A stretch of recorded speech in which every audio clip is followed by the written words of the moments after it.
علينا وعليكم الصيام بذكر شهر رمضان، والصلاة والسلام على رسول الله صلى الله عليه وسلم. أعوذ بالله من الشيطان الرجيم. بسم الله الرحمن الرحيم. وسيجنب من أخبر بالكتب ما له يتزكى وما لأحد عنده من نعمة تجزى إلا ابتغاء وجه ربه الأعلى وتسبيح الله.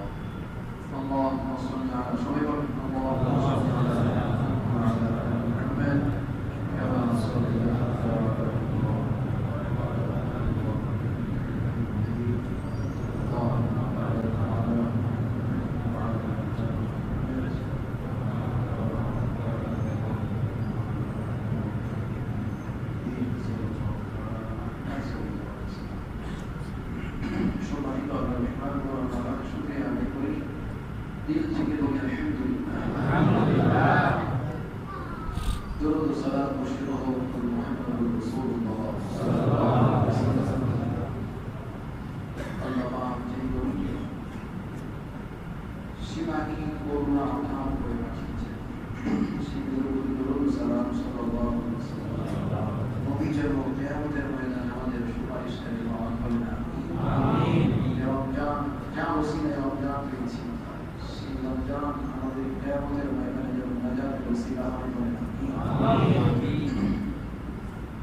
রসুলের সুপারিশ কবুল করবে, রমজানের সুপারিশ কবুল করবে। বুখারী মুসলিমের বর্ণনা, রমজান যখন সুপারিশ করবে তার সুপারিশ কবুল করা হবে। কোরআন যখন সুপারিশ করবে তখন আল্লাহ তার সুপারিশ করবে। আমাদেরকে যেন আল্লাহ মাহরুম না করেন। আমিন। আল্লাহ রাব্বুল আলামিনের জন্য সব মুহূর্ত বান্দাকে সব মুহূর্ত প্রয়োজন পড়ে না, কিন্তু সব মুহূর্তই বান্দার জন্য জরুরি আল্লাহর নজর রাখার জন্য। কথাটা মনে হয় বোঝাতে পারলাম না আপনাদেরকে? আমরা ইবাদত করে যাই, আমরা ইবাদত করে যাই, আমাদের ইবাদত আল্লাহর প্রয়োজন পড়ে না, দেখারও দরকার নেই ও ইবাদত করছে। কোন একটা মুহূর্ত যদি আল্লাহ নজর দিয়ে দেয় যে বান্দা এখন ইবাদত করছে, হয় ওই টাইমে আপনি সিজদাতে পড়ে আল্লাহকে বলছেন, আল্লাহ তোমার বান্দা হিসেবে কবুল করে নাও। আল্লাহ ওই মুহূর্তটা আল্লাহর ভালো লেগেছে, আল্লাহ কবুল করে নিয়েছে, ব্যাস আপনার সারা জীবনের জন্য যথেষ্ট। আল্লাহ সব সময় প্রয়োজন করে না বান্দাকে, কিন্তু বান্দার উচিত হবে সব সময় আল্লাহকে নিজের দিকে আকৃষ্ট করা, সব সময় প্রয়োজন। এই কারণে বান্দাকে আল্লাহ গোলামি সব সময় করতে হবে। তো এই যে রমজান মাস দিনের কথাগুলো বলছি, দিন থেকে বলছি আপনাদের, আর আপনারা দিনের কান দিয়েও কথাগুলো শোনেন। এই রমজান মাসের মধ্যে আমাদের সপক্ষে অথবা বিপক্ষে সাক্ষী হয়ে যাবে। তাহলে এখনো যদি আমাদের বিপক্ষে রমজান দাঁড়ায়, এইরকম আমার আপনার চিন্তা হয় না, রমজানের যথাযথ হক আদায় করতে পারলাম না। এখন ওই চিন্তা করে রমজান কিন্তু আজকে আমরা রমজানের কত রোজা করছি, কয় নম্বর রোজা আজকে? 25 নম্বর রোজা। রমজানের আজকে 25 নম্বর রোজা। এই 25 রোজা করছি, এখন কিন্তু শয়তান তো বাধা, বাকি শয়তানের যে আদর্শ আমাদের ভিতরে লালন করে আছে, এই আদর্শ যারা শয়তান যে আমাদেরকে প্রতারিত করছে, ধোঁকা দিচ্ছে। এখন কিছু কিছু মানুষ বলবে এবার তো রমজানে ঠিক মতো ইমাম সাহেব অনেক কথাই বলবো, রমজান তো ঠিক মতো রাত্রিও জাগতে পারলাম না, তাহাজ্জুদও করতে পারলাম না, ইবাদতও করতে পারলাম না, জিকির আজকারও করলাম না, কোরআন পড়লাম না, আর 5টা দিন কি লাভ? এই যে একটা ধোঁকা। আল্লাহ তো 5টা দিন দরকার নেই, আল্লাহ তো পুরো 1 মাস দরকার না, তার সময় কতটুকু দরকার? একটা ক্ষণ, একটা মুহূর্ত, ক্ষণ।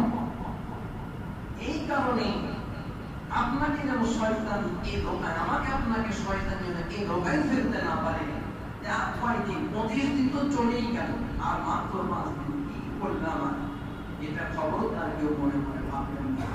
ভাবেন এই কথা, আরো 5 দিন আছে, আল্লাহ আমি 25 দিন হারাই হারাই কাটিয়ে দিলাম, এই 5 দিনের ভিতরে যেভাবে হোক তোমার মন জয় করা যায়।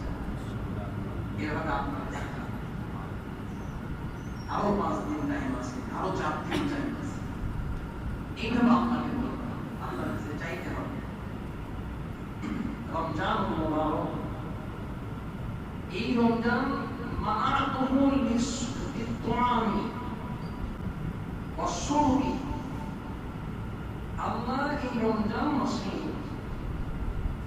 আমাকে আপনাকে পানাহার থেকে বিরত থাকতে বলেছে। অনেক দামি কথা, কিন্তু আমি আপনি হালাল খাবার সামনে পাওয়ার পরেও কিন্তু খানাটা খাই না।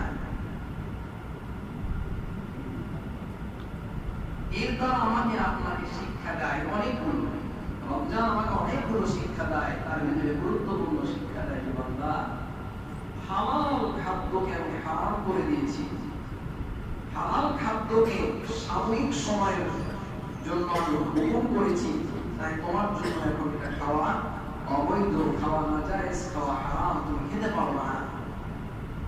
বান্দারে তুমি যদি খাও তো ভয় কি, আল্লাহ আমাকে দেখবে। চার দেয়ালের ভিতরে খাবো না, না কেউ না দেখলে আল্লাহ আমাকে দেখবে। সারা বছর তুমি যখন গুনাহ কাজ করছো, দুনিয়ার কেউ না দেখলে তোমাকে দেখে আল্লাহ, তোমাকে দেখে আল্লাহ। যেহেতু আমাকে আপনাকে দেখে ওই মালিক আল্লাহ, সেহেতু এই রমজান আমাকে শিক্ষা দেয় সারা বছর যেন আল্লাহকে ভয় করি। আপনি একটা রোজা মার্কি, প্রকৃত রোজা মার্কি, ওর বোমা চিপে ধরে ধরে আপনি ওকে পানি ফেলে দেন, তারপর ও চেষ্টা করতে থাকে পান করবে। ওকে জোর করে যদি অন্য প্রকারের খাবার, পৃথিবীর সবচাইতে দামি খাবার দিয়ে দেন, মুমিন, প্রকৃত মুমিনকে লাখ টাকা হাতে দিয়ে যদি বলেন তুমি রোজাটা ভেঙে দাও, সে রোজা ভাঙবে না। কার ভয়ে? আল্লাহ রাব্বুল আলামিনের ভয়ে, আল্লাহর হুকুমের কারণে। অথচ ওই মুমিন চাই ডলারের পাশে ডানে বামে হাতে টাকা নিচ্ছে, অথচ ওই মুমিন চাই আরেকজনের জমি জাল করে দিচ্ছে, অথচ ওই মুমিন চাই আরেক ভাইকে কষ্ট দিচ্ছে, অথচ ওই মুমিন চাই আরেকজনের সাথে শত্রুতা মনোভাব করছে, ওই মুমিন চাই আরেকজনের সাথে হিংসা বিদ্বেষ করে চলছে। আফসোস, রমজান থেকে আমাকে এটা শিক্ষা গ্রহণ করা। এই যে বললাম আরো 5 দিন টাইম আছে, অনেক টাইম আছে, অনেক টাইম আপনার জীবনে। অনেকেই ভাববে হয়তো এবার পুরো চলে গেল, সামনে রমজান একেবারে কোমর বেঁধে লাগবে, সামনে রমজান মিস করবো না। না না, এই চিন্তাই করিয়েন না। এক লম্হা जीने का इख्तियार हमारा नहीं है, এক মুহূর্ত বেঁচে থাকার অধিকার আপনার নাই। বিইজনিল্লাহ, বিমাশিয়াতিল্লাহ, আল্লাহর হুকুম ব্যতীত, আল্লাহর আদেশ ব্যতীত। এই কারণে আল্লাহ রাব্বুল আলামিনকে ভয় করা দরকার। কিছু কিছু জিনিস যেন আমাকে আপনাকে ধোঁকায় ফেলে না যায়। এখনো সময় আছে, তওবার জিন্দেগি তৈরি করেন, আল্লাহর দিকে ফিরে আসেন। আল্লাহ হাবিব জনাব মুহাম্মদুর রাসূলুল্লাহ সাল্লাল্লাহু আলাইহি ওয়াসাল্লাম এই মাসের ব্যাপারে বলেছেন, وهو شهر أوله رحمة وأوسطه مغفرة وآخره عتق من النار ومن كفر عن مملوكه به غفر الله له وأعتقه من النار رواه البيهقي. بيهقي شريف الحديث رسول عربي محمد رسول الله صلى الله عليه وسلم বলেন যে রমজানের প্রথম দশক রহমত দ্বারা ভরপুর, দ্বিতীয় দশক মাগফিরাত দ্বারা ভরপুর, আর তৃতীয় দশক ইতকুম মিনান নিরান, ইতকুম মিনান নার, জাহান্নামের আগুন থেকে গর্দানকে বাঁচাও, জাহান্নামের আগুন থেকে গর্দানকে বাঁচাও। একটা মানুষ যখন সে পরিপূর্ণ ইসলামে দীক্ষিত হবে, তখন সর্বপ্রথম তার আল্লাহর রহমত, আল্লাহর করুণা দরকার। আল্লাহ পাক যেন তার উপরে করুণা দেয়। এই করুণায় যখন সে ভরপুর হবে, তখন সে অনুতপ্ত হয়ে আল্লাহকে বলবে, আল্লাহ তোমার এত দয়া, এত মায়া,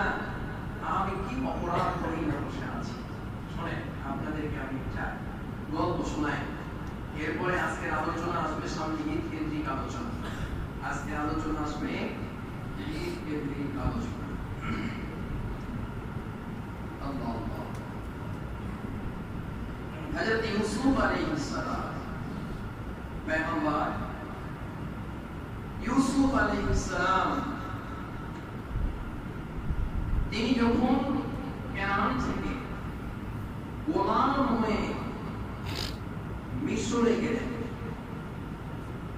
2 দিন 5 দিন 1 বছর 5 বছর 7 বছর 10 বছর এভাবে কিছুদিন যাওয়ার পর কত ঘাত প্রতিঘাত সহ্য করার পর জেল জরিমানা জেলখানায় থাকা আঘাতপ্রাপ্ত হওয়া কষ্ট হওয়া শেষ অবধিতে তিনি মিশরের বাদশাহ হলেন, মিশরের খাদ্য মন্ত্রীর দায়িত্ব পেলেন। কারণ দুর্ভিক্ষ আসবে মিশরে। হযরত ইউসুফ আলাইহিস সালাম নিজে উপস্থিত থেকে যেটা নির্ধারণ করে দিয়েছে সেই নির্ধারিত টাকা অনুযায়ী মানুষের কাছে খাবার পৌঁছে দিতে। 7 বছর জমিনে কিছু হবে না। 7 বছর পাথরে যদি কিছু ছেড়ে দিয়েছে, ইউসুফ আলাইহিস সালামের বক্তব্য, পাথরে যদি দানা ছেড়ে দাও তো পাথরে গাছে হবে। আর পরের 7 বছর কিচ্ছু হবে না, জমিনে কিচ্ছু দেবে না। এই কারণে গোডাউন থেকে খানা সরবরাহ করতে হবে, যতটুকু যার প্রয়োজন ততটুকু দেওয়া হবে। হযরত ইউসুফ আলাইহিস সালাম তিনি খানা দিচ্ছেন। খানা দিতে দিতে দিতে দিতে এক পর্যায়ে এক ছেলে এক লোক খানা নেবে। খানা নেওয়ার সময় ইউসুফ আলাইহিস সালাম বলছে কি এতটুকু খানা দাও, 5 কেজি খানা দাও। তখন বলছে না, আমার 10 কেজি খানা দরকার। ইউসুফ আলাইহিস সালাম বললেন না, হবে 10 কেজি খানা দেওয়া হবে। খুবই গুরুত্ব দিয়ে কথা বলছেন, খুব দামি কথা বলছেন। পয়গম্বর ইউসুফ আলাইহিস সালাম বলছে না, একে 5 কেজি দাও, 5 কেজির বেশি আর দেওয়া যাবে না, ব্যাস। পয়গম্বর ইউসুফ আলাইহিস সালামের কাছে খবর লিখে পাঠানো হলো, ইউসুফ তুমি কি জানো যে ব্যক্তিটা তোমার কাছে খানা চাইতে এসেছে, এই ব্যক্তিটা কে?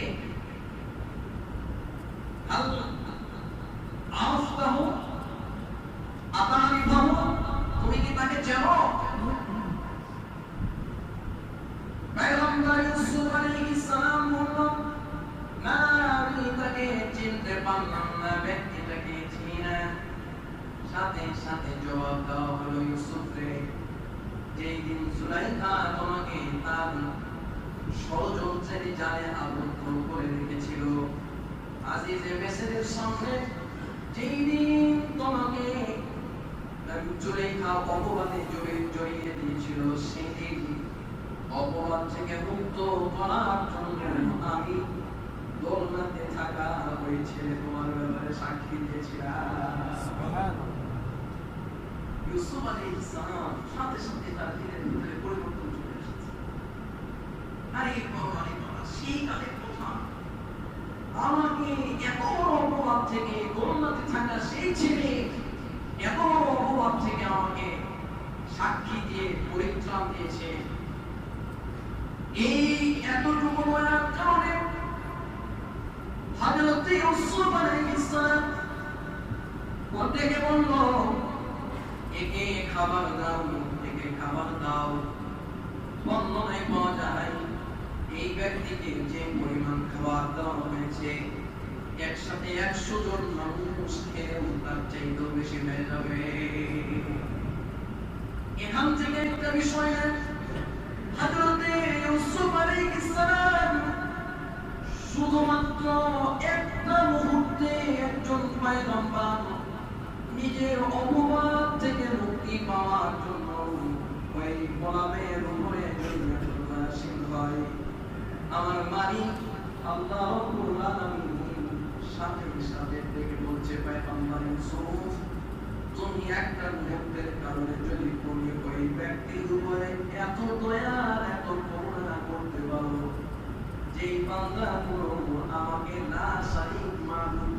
স্বীকার করে। যে বান্দা এক বান্দা বলে আল্লাহর শরীক আছে, আর বান্দা বলে না না আল্লাহর কোনো শরীক নাই, এই যে আমাকে একজনের অপবাদ থেকে আমাকে বাঁচিয়ে নেয় পয়গম্বর ইউসুফ, আমি মালিক আসমান জমিনের মালিক, ওই বান্দার উপরে আমি কি পরিমাণ দয়া করতে পারি, কি পরিমাণ দয়া করতে পারি বান্দার উপরে। এই কারণে আল্লাহ রাব্বুল আলামিনের দিকে আমি আপনি যদি আসি, আল্লাহর দিকে যদি ঝুঁকে যায়, আমার এক কদম যদি আল্লাহর দিকে যায়, 10 কদম আল্লাহ আমার দিকে দেবে। আমরা যদি এক কদম আল্লাহর দিকে দিই, 10 কদম আল্লাহ আমাদের দিকে দেবে। এই জন্য আল্লাহ রাব্বুল আলামিনের দিকে আমরা ফিরে আসি, আল্লাহর দিকে ফিরে আসি। আল্লাহ রাব্বুল আলামিনের পয়গম্বর তিনি বলেন প্রথম 10 হলো আর দ্বিতীয় 10 হলো মাগফিরাত। বান্দা যখন বলে আল্লাহ তোমার এত করুণা আমি কেন বুঝি নাই, 70 বছর ধরে মানি তোমার নাফরমানি করলাম, তোমার গোলামি করলাম না, একটু গোলামি করার কারণে এত দয়া তুমি করেছ। আর একটা গল্প আপনাদের শোনাই, আজকে একটু মনোযোগের কথাগুলো শোনেন, 2-5 মিনিট যদি চলে যায় মনে কষ্ট নেবেন না। আজকে নিয়াত করে এসেছি রমজান মাস যাক, 2-4 মিনিট যাক, মসজিদে বসে থাকেন সওয়াব। হযরত ইউসুফ, হযরত নবী মুহাম্মদ রাসূলুল্লাহ সাল্লাল্লাহু আলাইহি ওয়াসাল্লাম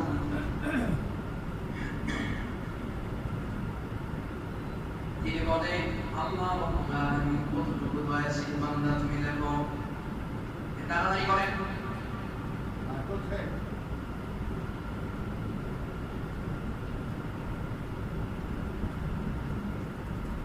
বলো না, আচ্ছা ঠিক আছে, খেয়াল করে সবাই আমার দিকে খেয়াল করে। আরেকটা গল্প শোনাই, আল্লাহ যে দয়াশীল বান্দা কেন চিন্তা করেন না। সনাতন ধর্মের এক মানুষ, তখন এইরকম ভাবে সনাতন ধর্মটা ভাগ ছিল না। মুশরিক, যারা শিরক করতো তাদেরকে মুশরিক বলা হতো, আর যারা শিরক করতো না তাদেরকে মুমিন বলা হতো। এই মুশরিক সামনে একটা দেবীকে রাখার পর এই দেবীকে ডাক দেয় ইয়া সনাম, ইয়া সনাম। সনাম শব্দের অর্থ হলো দেবী মূর্তি, সন নুন মিম সনাম, সনাম মানে মূর্তি। ইয়া সনাম, ইয়া সনাম, ইয়া সনাম বলে ডাক দেয়, পূজা করে, কথাই শেষ। হঠাৎ একদিন আমার কোরআন আওয়াজ পাই, বাইরে আওয়াজ, লাব্বাইক ইয়া আবদি, হে আমার বান্দা আমি হাজি, তুমি আমাকে ডেকেছো, আমি হাজি। আল্লাহর কোরআন বলেন একদিন ওই মূর্তির ঘাট ধরে আছাড় দিয়ে মূর্তিটাকে যখন ভেঙে ফেলে দেয়, মানুষজন জিজ্ঞাসা করে কি ব্যাপার, এই মূর্তি তুমি সমান সমান বলে তার পূজা করতে কেন তুমি তাকে ভেঙে দিলে? তখন বান্দা আফসোস করে বলে আমি একদিন 2 দিন নয়, লাগাতার 40 বছর ধরে তাকে সনাম বলে রেখেছি, সনাম বলে রেখেছি। ভালো করে শোনেন, মনোযোগ দিয়ে শোনেন, সনাম বলে ডেকে ডেকে 40 বছর পর্যন্ত এই মূর্তি আমার জবাব সারাই, আমার তাকে একবারও সারা দেয় নাই, একবারও জবাব দেয় নাই। হঠাৎ আমার মুখ ফসকে জবান শ্রীবক্তান, আমার জবান ফসকে গিয়ে আমার জবান থেকে সনামের জায়গাতে সমাদ বাড়ি বের হয়ে গেছে। আর এই সমাদ মানে হলো আল্লাহ রাব্বুল আলামিন। সমাদ শব্দের অর্থ হলো অমুখাপেক্ষী। কুল হুয়াল্লাহু আহাদ, আল্লাহুস সামাদ, আল্লাহর নাম হলো সমাদ। আমি একবার মাত্র সমাদ করেছি, সাথে সাথে আমার মালিক লাব্বাইক ইয়া আবদি বলে ডাক দিয়েছে। আমার মালিককে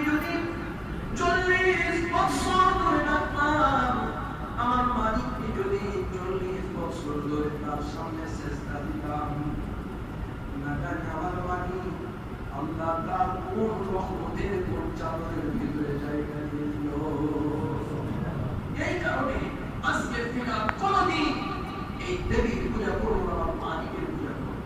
এই যে তোমরা আল্লাহ 40 বছর পূজা করার পরে একবার মুখ ফসকে খাওয়া ইচ্ছাকৃতভাবে নয়, মুখ থেকে অজান্তেই বেরিয়ে গেছে সোমা, আল্লাহ পাক সাথে সাথে ডাকছে, বান্দা আমি আজই তুমি আমাকে ডেকেছো। এ কারণে বান্দা যখন ঈমানের আলোতে আলোকিত হয় তখন ডেকে ডেকে আল্লাহ এত তোমার দয়া, এত তোমার করুণা কেন আগে বুঝিনি। আল্লাহ আমি যে ভুল করেছি, জীবনের প্রতিটা মুহূর্ত অপরাধ করেছি, জানতে জানতে গুনাহ করেছি, অজান্তে অজান্তে গুনাহ করেছি। মানুষ মানুষকে রেসপেক্ট করে, সম্মান দেখায়, মানুষকে ইজ্জত করে। এই মানুষগুলো যদি জানতো একজন আরেকজনের অপরাধ কি, একজন আরেকজনের গুনাহ কি, তাহলে মানুষগুলো কোনোদিন একজন আরেকজনকে সম্মান দেখাতো না, একজন আরেকজনকে কোনোদিন ইজ্জত দিত না। সেই মালিক সিদ্দিকুন, সেই মালিক হলো সাত্তারুল উয়ুব। আল্লাহ গুনাহগুলো গোপন করে রাখে। সেই মালিককে যদি আমি আপনি চিনতে না পারি তাহলে বলা আর কিছু নয়, আফসোস ছাড়া কিছু নয়। দুনিয়াতে যা কিছু দেখবেন, যা কিছু আছে সব কিছু বুড়া হয়, একটা জিনিস সব সময় স্ট্রং থাকে। যত বুড়া হয়, যত বয়স হয় তত চেঞ্জ হয়, যত বয়স হয় তত স্ট্রং হয়। সেটা হলো আপনি একটা মানুষ, আপনার পা ভুলিয়ে যাবে, হাত ভুলিয়ে যাবে, আপনার শরীরে ভুলিয়ে যাবে। আপনি দেখবেন একটা যুবক যা খায়, খাওয়ার কারণে তার শরীরে স্ট্রেংথ বেড়ে যায়, আর আপনি ওই খাবার খাবেন, আপনার শরীরে শক্তি আসবে না, তাকত আসবে না। কিন্তু মানুষ ভুলিয়ে গেলেও মানুষের দিনটা বড় শক্ত হয়ে যায়, শক্ত মানে মজবুত হয়, দিলের ভিতরে শক্তি পাওয়ার চলে আসে। না হয় এই দিলের ভিতরে মুমিন বান্দার কথা, বিশেষভাবে মুমিন বান্দার কথা বলা হয়েছে। মুমিন বান্দার দিলের ভিতরে পাওয়ার চলে আসার কারণে 80 বছরের মানুষকে ডাক্তার বলেছে খবরদার পানি নাড়বেন না, ঠান্ডা লেগে যাবে, আপনার এটা সমস্যা হবে, ওটা সমস্যা হবে, হাঁটা চলাফেরা করবেন না, এইভাবে আপনি শুয়ে থাকবেন, বসে থাকবেন, এটা খাবেন না, ওটা খাবেন না। সব কিছুকে উপেক্ষা করে আল্লাহর নাম ঠান্ডার পানিতে ওযু করে যায় নামাজে বসে গিয়ে আল্লাহ আল্লাহ আল্লাহ আল্লাহ রাব্বুল আলামিনকে ডাকে, কেবলমাত্র তার দিলের পাওয়ারের কারণে। শরীরের পাওয়ার কাজ করে না, কিন্তু দিলের পাওয়ার কাজ করে। ও যুবক ভাই, আজকে এখানে যারা আছেন যুবক শ্রেণী বিশেষভাবে, আপনার দিলটা যদি ওই রকম ভাবে এখন থেকে মজবুত করেন, বৃদ্ধ বয়সে যে দিন আল্লাহর কাছে আপনি পেশ করবেন, ওই দিনটা যদি যুবক বয়স থেকে কাজে লেগে যায়, ওই দিনটা যদি আল্লাহর জন্য হয়ে যায়, দেখবেন আল্লাহ রাব্বুল আলামিন পার্থক্যে উপনীত হওয়ার সময় আল্লাহ পাক আপনার দিলের ভিতরে নূর তৈরি করে দিয়েছে। এখন থেকে তৈরি করে আল্লাহ গোলাম যখন বলে আল্লাহ তোমার এত করুণা, এত রহমত, আল্লাহ আমি যে অপরাধ করেছি আমাকে মাফ করে দাও। এই দ্বিতীয় দশক মাফের জন্য যখন বান্দা মাফ চাইতে থাকে, যখন বান্দার পুরো কনফিডেন্স চলে আসে আমার মালিক আমাকে মাফ করে দিয়েছে, আমার মালিকের কাছে আমি মাফ পেয়ে গেছি, তখন আল্লাহর পক্ষ থেকে ঘোষণা আছে বান্দা তোর বর্তমানটা যে জাহান্নামের আগুনের সাথে ঝুলন্ত আছে, জাহান্নামের শিকল দ্বারা আবদ্ধ হয়ে আছে, আমি এই 10টা দিন সুযোগ দিলাম, যে কোন জাহান্নামের জন্য দরখাস্ত দিলাম না, তার গলা থেকে জাহান্নামের শিকল সরায় দেব, আমি আল্লাহ তাকে মাফ করে দেব। যা আল্লাহ আমার কাছে কেমন করে চাইবে, তাই তো রাসূল বলেন ওয়া আখিরু আর রমজানের শেষ দশক জাহান্নাম থেকে বাঁচা, বর্তমানকে জাহান্নাম থেকে বাঁচা, এই যে এত বড় দামি কাজ, এখন সুযোগ আছে, এখন সুযোগ আছে। রমজান শেষ হয় যে রমজান এখনো আছে, অতএব এই সময়টাকে আমরা যেন আমাদের কাজে লাগার তৌফিক দেয়, বলেন আগামীকাল শনিবার এই টাউন মসজিদে আপনার কি বলে তেলাওয়াতের ভিতরে তারাবি তেলাওয়াতের খতম হবে। এরপরে লাইলাতুল কদর সম্পর্কে আলোচনা হবে ইনশাআল্লাহ। লাইলাতুল কদর সম্পর্কে আরো গুরুত্বপূর্ণ আলোচনা করব আগামীকাল ইনশাআল্লাহ। চেষ্টা করব বিতৌফিকিল্লাহ বিআমিল্লাহ। ইলাইকুমুল ঈদ ওয়া আনকুমুল ঈদ। যেহেতু এটা আমাদের জুমাতুল বিদা চলছে, আমাদের এটা জুমা, রমজানুল মুবারকের শেষ জুমা। অতএব এখন যারা আছেন তওবা করেন আল্লাহর কাছে ফিরে আসেন। আল্লাহ এত বান্দাকে মহব্বত করে, মুহূর্তের ভিতরে বান্দাকে তার অন্তরে জায়গা দেয়। সম্মানিত মুসল্লিয়ান কিরাম,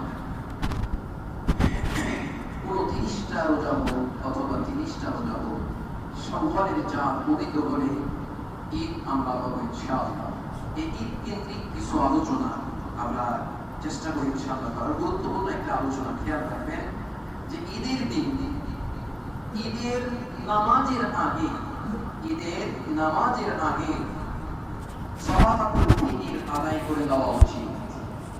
কেউ যদি ফামান আদাহা বা'দা সালাহ ফাহিয়া সালাতুন, কেউ যদি ঈদের নামাজের পরে সালাতুল ফিতর আদায় করে তাহলে তার সালাতুল ফিতর আদায় হবে।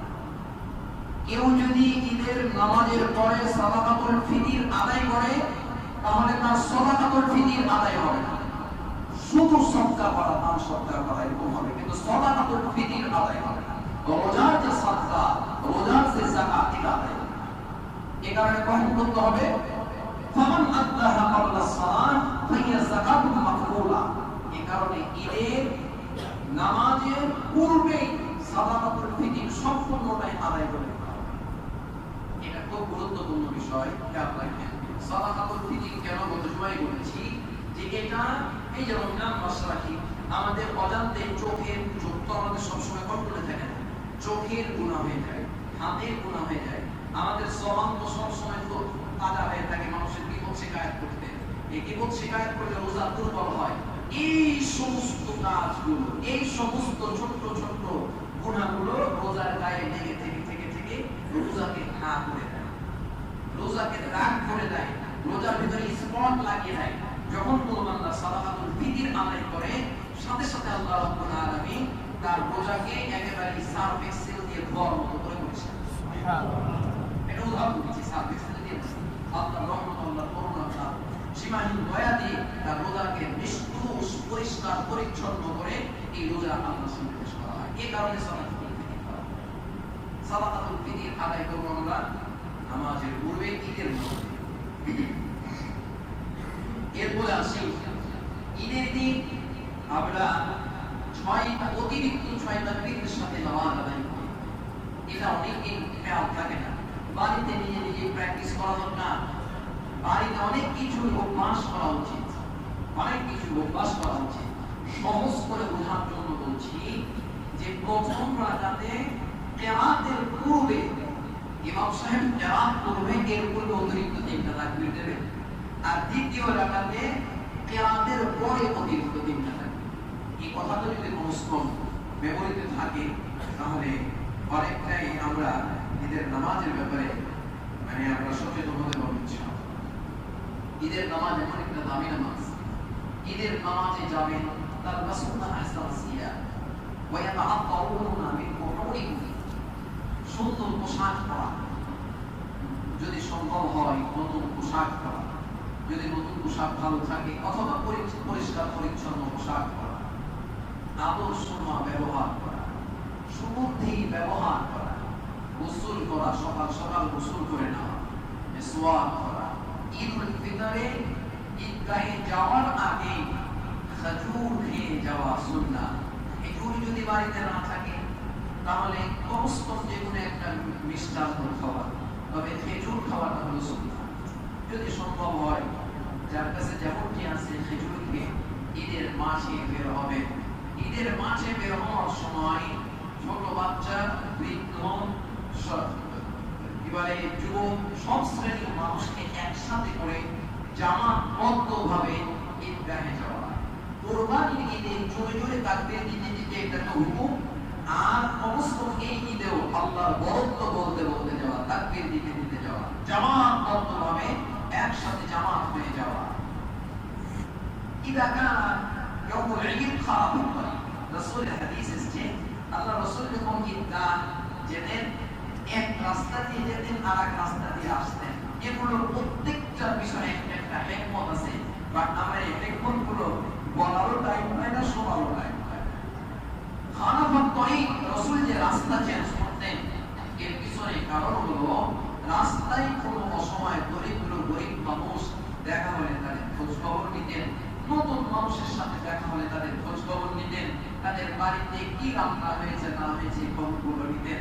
যার কারণে দুই রাস্তা দিয়ে এক রাস্তা দিয়ে আসতেন আর এক রাস্তা দিয়ে তিনি ঈদগাহের ময়দানে যেতেন। তাকবীর আল্লাহু আকবার আল্লাহু আকবার আল্লাহু আকবার আল্লাহু আকবার লা ইলাহা ইল্লাল্লাহ আল্লাহু আকবার আল্লাহু আকবার ওয়া লিল্লাহিল হামদ। বড়দের তাকবীর দিলে আল্লাহ খুশি হয়, খুশি হয়, আল্লাহ পছন্দ করেন। বলেন সবাই আল্লাহু আকবার আল্লাহু আকবার আল্লাহু আকবার লা ইলাহা ইল্লাল্লাহ আল্লাহু আকবার আল্লাহু আকবার ওয়া লিল্লাহিল হামদ। এই তাকবীর বলা বিশেষ করে কোরবানি তো এটা তাইয়্যিব তাশরীক এই কারণে বলা হয়, গুরুত্ব দেওয়া হয়। এই মোনাম যেভাবে আমরা আমাদের জিন্দেগি যদি এইভাবে সাজাই, ঈদের দিন ঈদের নামাজ জরুরি, ঈদের নামাজ ওয়াজিব, ঈদের নামাজ ওয়াজিব, অতএব এই নামাজ খেলায় খেলায় কাটিয়ে দেব না। আরেকটা বিষয় আমরা কেন জানি এই জিনিসগুলো বুঝে উঠতে পারি না, যেই সালাম ফেরানো হলো পাঁপড় কেনার জন্য জিন্দেগি শেষ, পাঁপড় আর ছোট বাচ্চাদের জন্য খেলনা কেনার জন্য জিন্দেগি শেষ। আপনার ইমাম সাহেব খুতবা দিবে, এই খুতবা দেওয়াটা হলো সুন্নাহ। আবার শুনেন, ইমাম সাহেব ঈদগাহে খুতবা দেবে, এই খুতবা দেওয়াটা হলো সুন্নাহ, আর আপনি খুতবা শুনবেন, এই শোনাটা হলো ওয়াজিব। তাহলে আপনি এত বড় একটা দামি কাজ ওয়াজিব তরক করে দিয়েছেন। ওয়াজিব তরক করে ঈদের মাঠ থেকে চলে আসেন। ঈদের মাঠ নাকি ইয়াউমুল জাইজা, এই দিনটা হলো প্রতিদান দিবসের দিন। ফানাদা মুনাদিন আলা ইন্না রাব্বাকুম ক্বাদ গফারা লাকুম, একজন আহ্বানকারী ডেকে বলে, এই রোজাদার ব্যক্তিরা, এই একজন আহ্বানকারী ফেরেশতা, আলা কুল্লি তরিকি, প্রত্যেকটা রাস্তার তরিক, প্রত্যেকটা রাস্তার মাথার উপরে ফেরেশতা দাঁড়িয়ে ডাক দেয়, ইয়া মাশাআল মুসলিমিন ইয়া মাশাআল সাওয়াব আইয়ুহাস সাইমুন আল কিরাম। হে রোজাদার ব্যক্তি, হে মুসলমানের জামাত, হে মুসলমানের দল, তোমরা জানো আজকের দিনটা কি দিন? আল্লাহ পাক শুনো, ইন্না রাব্বাকুম ক্বাদ গফারা লাকুম, নিশ্চয়ই তোমাদের রব তোমাদেরকে মাফ করে দিয়েছে। আপনি মাফ নিতে গেছেন, পুরস্কার নিতে গেছেন, পুরস্কার না নিয়ে অর্ধেক পুরস্কার নিয়েছেন আর অর্ধেক মাঠ পানিতে রেখে চলে আসছেন। মানুষ যদি জানতো যে পুরস্কার নেওয়ার সময় যে মজার আসা এটা প্র্যাকটিক্যাল যদি পেয়ে যেত, তাহলে কোনোদিন মানুষ ওই ঈদগাহের মাঠ থেকে খুতবা না শুনে আসত। এ কারণে খুতবা শোনা জরুরি। অবশ্যই আপনারা সবাই খুতবা শুনবেন। আল্লাহ তাআলা আমাদেরকে কথাগুলো শুনে আমল করার জন্য তৌফিক দান করুন, বলেন আমিন। ওয়া সাইয়াজ্জান্নাহুল আতকাল্লাযী ইউতি মালাহু ইয়াতাযাক্কা ওয়া মা লিআহাদিন ইনদাহু মিন নি'মাতিন তুজজা ইল্লা ইবতিগাআ ওয়াজহি রাব্বিহি আ'লা ওয়া লাসাউফা ইয়ারদা। মুত্তাকি ব্যক্তি, ওই সমস্ত মুত্তাকি ব্যক্তি যাদেরকে কিয়ামতের ময়দানে আল্লাহ পাক জাহান্নামের আগুন থেকে বাঁচিয়ে রাখবেন, পবিত্র করে রাখবেন। কেন? তারা ওয়া মা লিআহাদিন ইনদাহু মিন নি'মাতিন তুজজা, এই প্রতিদান আল্লাহ পাক সে অন্যের কাছ থেকে আশা করে নাই, কেবল আল্লাহর কাছ থেকে আশা করেছিল। আল্লাহ গোলাম, যার কারণে আল্লাহর সন্তুষ্ট চিত্তে তার মা খরচ করেছে। রমজান মাসে মা খরচের বিষয়টা এত গুরুত্ব দিয়ে বলা হয়, এর কারণ হলো আপনি জঠর জ্বালা বলে একটা কথা আছে। জঠর মানে পেট, পেটের যন্ত্রণা, এই যে খিদা লেগেছে, আপনি পেটের যন্ত্রণা, ক্ষুধার যন্ত্রণা অনুভব করছেন, এই জঠর জ্বালা দিয়ে, পেটের যন্ত্রণা দিয়ে আপনি গরিবের যন্ত্রণাটা বুঝার চেষ্টা করেন। গরিবের যন্ত্রণাটা বোঝার চেষ্টা করেন। কতজন মাঝে বললাম, কোন এক আনন্দ কোন মুহূর্তে আপনাকে যদি একাই ছেড়ে দেওয়া হয়, একা, তো ওই আনন্দ আপনার কাছে আনন্দ লাগবে না, ভালো লাগবে না। জান্নাতে আদম আলাইহিস সালামকে দেওয়া হয়েছে, এরপরেও জান্নাত তাকে ভালো লাগে না, কারণ তার সঙ্গী একজন নেই। তো আপনার পাশে যদি সঙ্গী কেউ না থাকে, তো আপনাকে জান্নাত ভালো লাগবে না, একেবারে আনন্দ ঘন মুহূর্ত ভালো লাগবে না। তাহলে যদি অন্যের সাথে আনন্দ শেয়ার করলে আনন্দটা আনন্দদায়ক হয়, এইটা বোঝার পরে আমি আপনি একাই সব খেয়ে নেবো, একাই নিয়ে নেবো, এই চিন্তা আমার ভিতরে, আমার আপনার ভিতরে থাকে না। আমরা গরিবদের প্রতি সহানুভূতিশীল হই, গরিবদের পাশে দাঁড়াই। আল্লাহ পাক যেন আমাদেরকে কথাগুলো বোঝার তৌফিক দান করেন। আমিন। গরিবদের পাশে দাঁড়া, এটা আল্লাহর গুণ। গত জুমায়ও বলেছিলাম এই কথাটা, কিন্তু কথাটা অন্যরকম ভাবে বলেছিলাম। সমস্ত মানুষ ফকির, তো ফকিরদের পাশে দাঁড়িয়ে আছেন তিনি কে? আল্লাহ। আল্লাহ ধনী, আমি যদি তোদের পাশে না দাঁড়াই, তো তোদের জীবন শেষ, তোদের জীবন শেষ।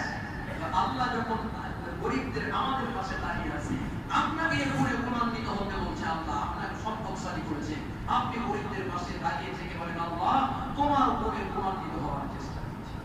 আল্লাহ খুশি হয়। আল্লাহ যেন আমাদেরকে আমল করার তৌফিক দান করেন। সম্মানিত মুসল্লিরা কেরাম, আজকে যেহেতু আমাদের রমজান মুবারকের শেষ জুমা, অনেকেই দরখাস্ত পেশ করেছেন, অনেকেই দোয়া চেয়েছেন, একটু ধৈর্যের সাথে কথাগুলো শোনার চেষ্টা করছি। মোহাম্মদ কাউসার 200 টাকা দিয়েছেন এবং দোয়া চেয়েছেন। ربنا ظلمنا أنفسنا وإن لم تغفر لنا وترحمنا لنكونن من الخاسرين. ربنا لا تزغ قلوبنا بعد إذ هديتنا وهب لنا من لدنك رحمة إنك أنت الوهاب. رب ارحمهما كما ربياني صغيرا. رب العالمين أن رمضان المبارك মাসে পবিত্র রমজান মাসে আজকে জুমার নামাজের শেষ জুমা, আল্লাহ তাআলা মসজিদে বড় মুসল্লিদের সঙ্গে জুমার নামাজ আদায় করেছি। রব্বুল আলামিন নামাজের পরে দরখাস্ত পেশ করি, তেলাওয়াতের পরে দরখাস্ত পেশ করি, কতবার শতবার তোমার দরবারে হাত তুলেছি। এইভাবে দুনিয়ার কোনো মানুষের কাছে যদি বলতাম, গলার ধাক্কা দিয়ে বের করে দিত। আল্লাহ তুমি সীমাহীন দয়ার সাগর, আল্লাহ তোমার কাছে দয়া ছাড়া অন্য কিছু নেই। আল্লাহ তোমার কাছে দয়াল দয়া, রব্বুল আলামিন আমরা বলা মেহেরবানি করে তোমার দয়া থেকে লক্ষ্য করে আমাদের গুনাহগুলো মাফ করে দাও। হে আল্লাহ দুনিয়ার মানুষ একবার চাইলে, দুইবার চাইলে, তিনবারের বেলায় ধমক দেয়। আর হাদিসে পড়েছি তোমার কাছে যত বেশি বান্দা চাইবে, তত বান্দা প্রিয় হয়ে যায়। আল্লাহ তাআলা মেহেরবানি করে জীবনের সব গুনাহগুলো মাফ করে দিয়ে রহমতের কোলে জায়গা দিয়ে একবার বান্দা হিসাবে কবুল করে দাও।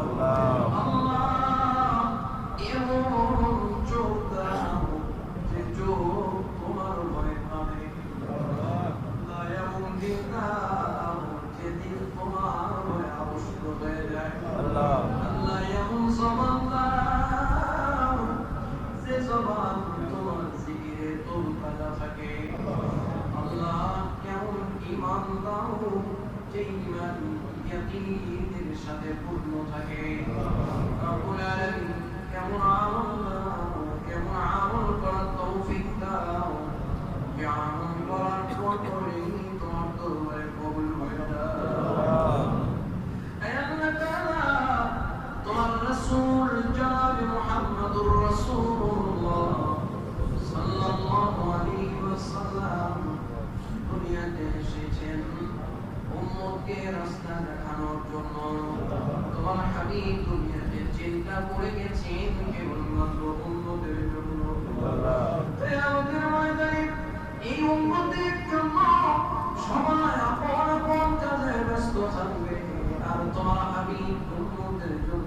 কবুল করে বরাবর আল্লাহ তুমি এই উম্মতকে কষ্ট দিও না, বিপদের ভিতরে ফেলে রাখিও না, রোগাওয়াটের ভিতরে রাখিও না, সমস্ত পেরেশানি থেকে হেফাজত করো আল্লাহ তাআলা। আজকে জুমাকে কেন্দ্র করে তোমার বান্দারা কোরআনুল কারীম তিলাওয়াত করেছে। আল্লাহ আমার মুসলমান کرام অনেকেই কালামে পাক তিলাওয়াত করেছেন, একবার দুইবার তিনবার তিলাওয়াত করেছেন, 12 বার তিলাওয়াত করেছেন। আল্লাহ তাআলা আজকে যাদের নামগুলো বলা হয়েছে মসজিদে মাদ্রাসাতে টাকা দান করেছেন, আল্লাহ জুমার দিনে সূরা কাফির আমল হয়েছে, সূরা ইয়াসিন আমল হয়েছে। সবচেয়ে দামি বিষয় হলো এই মুহূর্তে যাদেরকে নিয়ে বাত করেছি তোমার রাসূলের ঘোষণা অনুযায়ী আল্লাহ সবাই তোমার মেহমান, আল্লাহ তাআলা সবাই উদারা তোমার মেহমান। আল্লাহ তাআলা সবার দরখাস্ত তুমি কবুল করে নাও, তেলাওয়াত আয়াত সালাত তোমার হাবিবের কবরে পৌঁছে দাও। মুসলমান নরনারী কবরে শহীদ তাদের রোগে পৌঁছে দাও। ও মালিক, যে মা প্রতিটি মুহূর্ত কষ্ট করে নিঃস্বার্থ ভালোবাসা স্নেহ মমতা দিয়ে আজকে কবরে চলে গেছে, সন্তান যখন প্রতিষ্ঠিত হয় তখন মা বাবা হয় অসুস্থ, না হয় কবরে চলে যায়। আর সন্তানকে প্রতিষ্ঠিত করার জন্য মা বাবা রাতারাতি শুধু কষ্ট আর কষ্ট, ভালো খাবার খায় না, সন্তানকে ভালো খাবার খাওয়াই, ভালো পোশাক পরে না, ছেলে মেয়েকে ভালোবাসা। ঈদের সময় সন্তান বাইরে ধরে মা নতুন পোশাক বাবা না কিনে দিলে ঈদ কেমন করে করবো, বাবা ছেঁড়া পোশাক পরে থাকে, পুরানো পোশাক পরে থাকে। ও মালিক, যে বাবার মা নিঃস্বার্থ ভালোবাসা দিয়ে আমাদেরকে লালন পালন করলো, কবরের ভিতরে বাবা মাকে তুমি কাঁদায়ো না। আল্লাহ জান্নাতি পোশাক দিয়ে দাও, তোমার রহমতের কোলে বসা আল্লাহ তুমি সব অন্তগুলো পাবা। আল্লাহ বাবা মাকে তুমি কষ্ট দিও না, রব্বির হামহুমা কামা রাব্বায়ানি সগীরা। তোমার রাসূল বলেছে দেখতাম সন্তান দোয়া করলে দোয়া কবুল হয়। আল্লাহ আমাদেরকে নেককার বানিয়ে আমাদের দোয়া কবুল করে আব্বা আম্মাকে মাফ করে দাও। যাদের বাবা মা বেঁচে আছেন হায়াত তাইয়্যিবা দাও, সুস্থ জিন্দেগি দাও। আল্লাহ আমাদের দাদা দাদি নানা নানি শ্বশুর শাশুড়ি স্ত্রী ছেলে মেয়ে বন্ধু বান্ধব পাড়া প্রতিবেশী আল্লাহ যে মসজিদে বসে কোরআন তেলাওয়াত করেছি শুরু থেকে অন্ত অবধি যত মুসল্লি এসেছেন, আল্লাহ যত খাদেম এসেছেন, আল্লাহ মসজিদের খাদেম ইমাম মুয়াজ্জিন কমিটি ইন্তেজামিয়া কমিটি যারা দায়িত্ব পালন করে আজকে কবরে শহীদ আল্লাহ মেহেরবানি করে সবাইকে জান্নাতবাসী করে দাও। তোমার কোরআন আজকে দোয়া দরখাস্ত দিয়েছে আল্লাহ, কতজনের নাম পড়েছি, কতজন ফোনে ফোনে দোয়া চেয়েছেন, কতজন গুজরাখানা থেকে দোয়া চেয়েছেন। আল্লাহ আমাকে দরখাস্ত দিয়েছেন, এই হাত তোমার কাছে পেশ করার মতো কোনো যোগ্যতা নেই। রব্বুল আলামিন, এরপরেও তোমার বান্দা বিশ্বাস করেছে, আল্লাহ তাআলা তাদের বিশ্বাসগুলোকে অটুট রেখে মেহেরবানি করে দোয়া কবুল করে তাদের আমলগুলোকে মাফ করে দাও। তাদের সওয়াব তেলাওয়াতের সওয়াব আল্লাহ তাদের আপনজনদের রূহে, আল্লাহ তাদের আপনজনদের মরহুমদের রূহে পৌঁছে দাও। আল্লাহ তাদেরকে জান্নাতুল ফেরদাউসের মেহমান বানাও। কেউ মায়ের জন্য, কেউ বাবার জন্য, কেউ ছেলে মেয়ের জন্য, কেউ দাদা দাদি নানা নানির জন্য, কেউ স্বজনের জন্য, চাচা চাচি ফুফা ফুফুর জন্য দোয়া চেয়েছেন। আল্লাহ সবাইকে জান্নাতি বানাও। রব্বুল আলামিন, আল্লাহ পরিবারের সুস্থতা কামনা করে, ছেলে মেয়ের সুস্থতা কামনা করে, বাবা স্ত্রী স্বামীর সুস্থতা কামনা করে দরখাস্ত পেশ করেছেন। আল্লাহ মেহেরবানি করে সকলকে সুস্থ জিন্দেগি দিয়ে দাও, হায়াতে তৈয়বা দাও। আল্লাহ পরিপূর্ণ সুস্থতা দিয়ে দাও। আল্লাহ কন্যা সন্তানের জন্য সুপাত্র দরখাস্ত দিয়েছেন। আল্লাহ তাআলা যাদের ঘরে কন্যা সন্তান রয়েছে, আল্লাহ তাআলা প্রত্যেকটা পরিবারকে আল্লাহ তুমি সুপাত্রের ব্যবস্থা করে দাও। রমজান মুবারক আমাদের জন্য কবুল করে নাও। বাকি যে কয়দিন আছে এই কয়দিনে আল্লাহ তোমাকে খুশি করার তৌফিক দাও। জানি না তোমার গোলাম কেমন ভাবে দোয়া চেয়েছেন, কি উদ্দেশ্য নিয়ে দোয়া চেয়েছেন। আল্লাহ পরিবারের পক্ষ থেকে আল্লাহ পরিবারের মহিলারা দরখাস্ত দিয়েছেন, মহিলারা কোরআনুল কারীম তেলাওয়াত করেছেন। আল্লাহ তাআলা ওই সমস্ত মামুনগুলোকে তুমি কবুল করে নাও। আল্লাহ রমজানুল মুবারকের শেষ মুহূর্তে জানি না এই কারণ যাবে মসজিদের মুসল্লিরা কোন নিয়াত কোন আশা নিয়ে তোমার দরবারে হাত তুলেছে। আল্লাহ যে জানিয়া তারা আশা নিয়ে হাত তুলেছে, আল্লাহ প্রত্যেকের গায়ে নিয়াতকে আল্লাহ কবুল করে নাও। হাসপাতালে অসুস্থ ব্যক্তির জন্য দরখাস্ত দিয়েছেন, আল্লাহ পরিপূর্ণ সেবায় আজেনা কামিলা দিয়ে দাও।